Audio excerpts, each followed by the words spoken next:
आज महाराष्ट्र राज्याचे उपमुख्यमंत्री अजितदादांची बातमी कळाली। संपूर्ण महाराष्ट्र हादरून गेलेला आहे। अशी दुर्दैवी घटना लोकांना स्वप्नात सुद्धा वाटली नसेल की दादांच्या बाबतीत घडेल।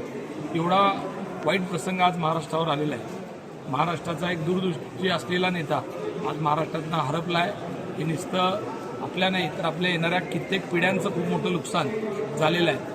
ही घटना कळायला आम्ही असेल, संतोष भाऊ पवार असतील, राजन भाऊ, आम्ही सोलापुरातनं बारामती इथं आलो आहे। तुम्ही बघताय लोक अतिशय ओक्साबोक्शी लढत आहेत, कारण ज्या दादांनी या बारामतीला घडवण्याकरता पूर्ण त्यांचं आयुष्य वेचलं, अशा दादांचं बारामतीमध्ये अपघाती मृत्यू होणं ही महाराष्ट्रासाठी खूप दुर्दैवी गोष्ट आहे। शिवसेनेच्या वतीनं तर आम्ही श्रद्धांजली वाहतोच, पण आज महाराष्ट्र पोरका झालेला आहे। येणाऱ्या 25 वर्षात इतका मोठा नेता घडेल का नाही, हा महाराष्ट्राला शाश्वती असलेला नेता महाराष्ट्राने गमावलेला आहे। संपूर्ण महाराष्ट्र अत्यंत दुःखामध्ये आहे।